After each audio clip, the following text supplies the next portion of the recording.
Hey, soul survivor. So you're narcissist. They came from a good family. Does a narcissist always come from a toxic family?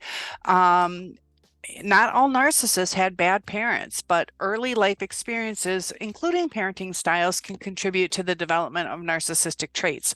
Narcissistic personality disorder, known as NPD, is complex and it arises from a combination of possibly genetics, environmental, and psychological factors. So there's no single cause for NPD. Certain childhood experiences may increase the likelihood of developing these narcissistic traits. These experiences can include neglect, abuse, physical, emotional, or sexual, inconsistent parenting, excessive praise or criticism, overindulgent, or even spoiling, or being raised by parents who themselves exhibit narcissistic tendencies. But there is a time where the parent overindulges and they give the child everything.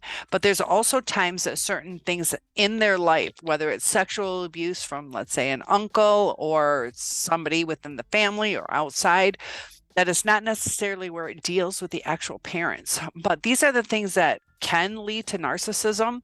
Not all individuals who have experienced these adverse childhood experiences develop narcissistic traits or NPD, but not all narcissists have had an abusive or neglectful parents. The development of NPD is a complex interplay of various factors, and it's important to understand that while good parenting can provide a nurturing environment for healthy emotional development, it is possible for individuals to develop narcissistic traits despite having good parents.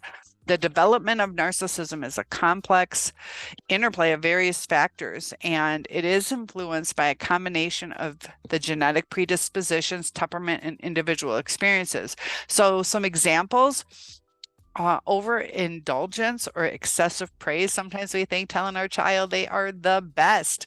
Parents who shower their child with constant praise and admiration without setting appropriate boundaries or providing constructive criticism, like the child can do no wrong, can inadvertently contribute to the development of narcissistic tendencies. So if a child is constantly told they're special or exceptional without being exposed to the realistic aspect of it, the development of narcissistic tendencies can happen.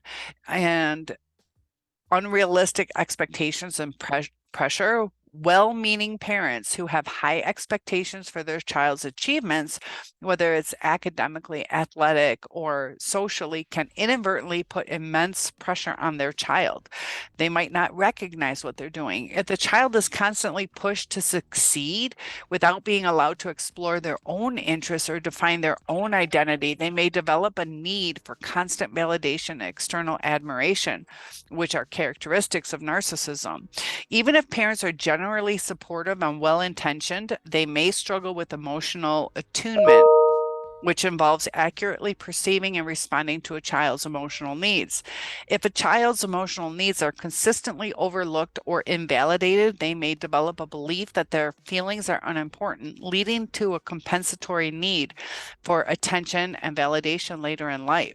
Narcissism can be found to have a hereditary component, meaning that people may have a genetic predisposition toward developing narcissistic traits.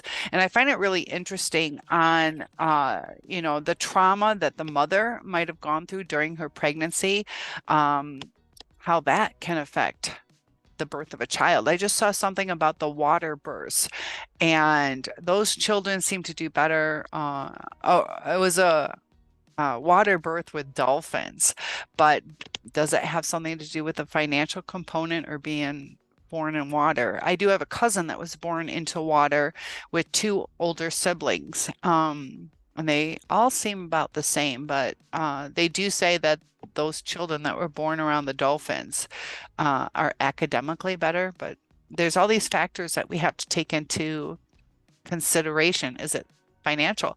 So if you have a predisposition combined with certain environmental factors, that can contribute to the manifestation of narcissistic tendencies, regardless of the quality of parenting.